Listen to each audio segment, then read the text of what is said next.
लोग बशर बशर की रट लगाते हैं। जनाब अमीर मिल्लत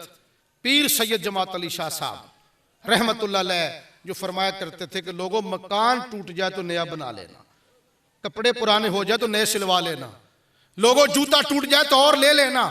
लोगों अगर सवारी पुरानी हो जाए सवारी बदल लेना, लेकिन अकीदा वही रखना जो तुम्हें अमीर मिल्लत दे के जा रहा है।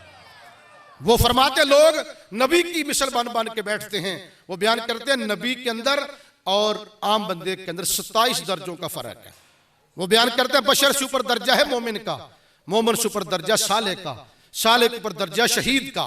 शहीद के ऊपर दर्जा मुत्तकी का, मुत्तकी के ऊपर दर्जा है मुज्तहिद का, मुज्तहिद के ऊपर दर्जा है औताद का, औताद के ऊपर दर्जा अब्दाल का, अब्दाल के ऊपर दर्जा कुतुब का, कुतुब के ऊपर दर्जा कुतुबुल अख्ताब का, कुतुबुल अख्ताब के ऊपर दर्जा है गौस का, गौस के ऊपर दर्जा गौसे आदम का, गौसे आदम के ऊपर दर्जा ताबी का, ताबी के ऊपर दर्जा सिहाबी का, सिहाबी के ऊपर दर्जा है अंसारी का, अंसारी के ऊपर दर्जा है मुहाजिर का, मुहाजिर के ऊपर दर्जा है सिद्दीक का, सिद्दीक के ऊपर दर्जा है नबी का, नबी के ऊपर दर्जा रसूल का, रसूल के ऊपर दर्जा उलुल अज़म रसूल का, उलुल अज़म रसूल के ऊपर दर्जा है खलील का, खलील के ऊपर दर्जा है खातमुन नबिय्यीन का, खातमुन नबिय्यीन के ऊपर दर्जा है हबीब का, और हबीब के ऊपर दर्जा है मुस्तफा का, और मुस्तफा के ऊपर दर्जा सिर्फ खुदा का है।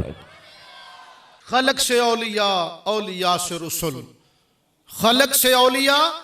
औलिया से रसूल, सब रसूलों से आला हमारा नबी।